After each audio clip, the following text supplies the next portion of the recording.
Aujourd'hui, on entre dans la période de Samaïn. Cette période, elle dure 9 jours, pendant lequel, jour après jour, le voile est de plus en plus fin entre les mondes. C'est-à-dire que vont arriver les grands esprits, les grands ancêtres, qui vont se rassembler. C'est une des significations du mot Samaïn. Ils vont se rassembler, ils vont fêter ensemble, ils vont échanger les nouvelles. Et jour après jour, des esprits de plus en plus denses vont être invités à entrer dans ce rassemblement. Alors il va s'agir des esprits de la nature, il va y avoir les dévas, les géants, il va y avoir les vouivres, les sources, les grands ancêtres, mais aussi vos ancêtres personnels, vos défunts, etc. Et le dernier jour, le 9e jour, ce sont les humains, nous, qui sommes invités à la fête. Parce qu'on est les plus denses, on est les plus épais, on est les plus bourrus, quelque part. Voilà, donc cette fête, elle s'ouvre après la dernière pleine lune.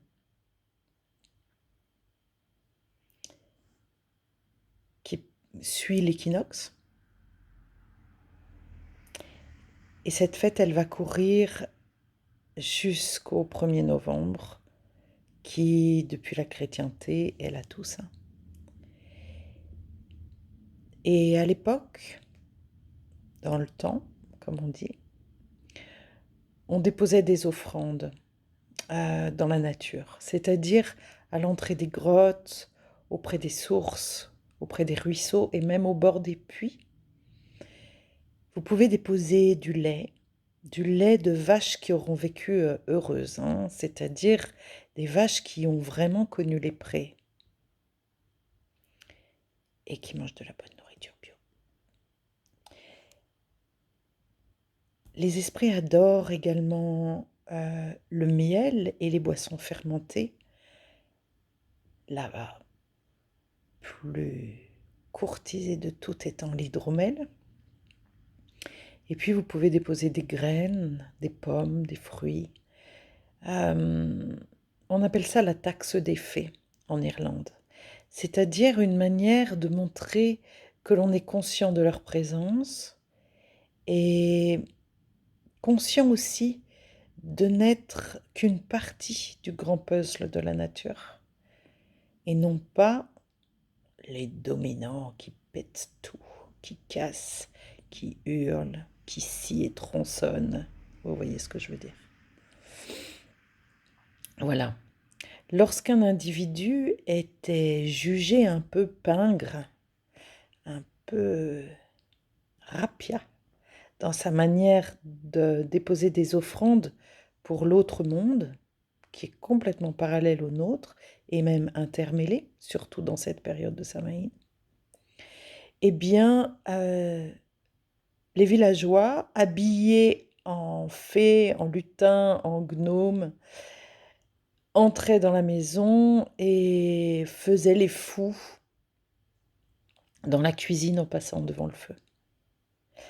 Ça, c'est ce qui reste aujourd'hui avec ces déguisements d'Halloween. Mais c'est pas du tout des déguisements qui font peur, normalement. C'est pas du tout une fête de la peur. Mais pas du tout, du tout.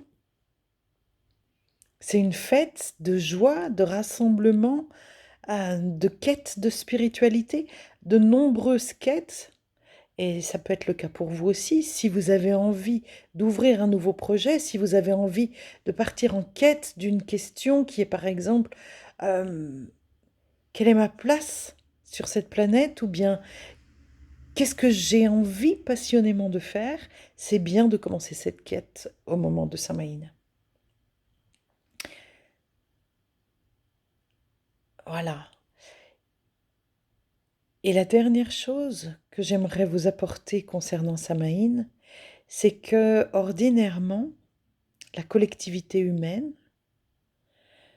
se déplacer donc le dernier jour de cette période de 9 jours avec des bougies allumées pour faire une procession de lumière dans la nature.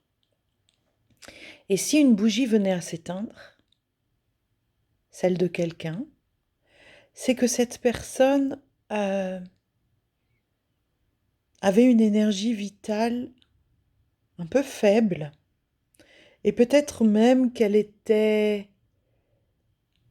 sous le coup de mauvaises pensées de la part d'autrui ou de jalousie, etc., ce qu'on appelle les sorts maintenant, dans cette stupide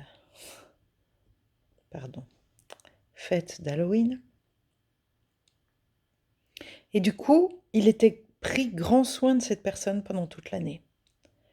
Par tous les villageois, on veillait à ce qu'elle ait toujours ce qu'il faut pour manger, à ce qu'elle s'alimente comme il faut. On regardait si elle avait besoin d'aide dans les champs ou à la maison. Voilà.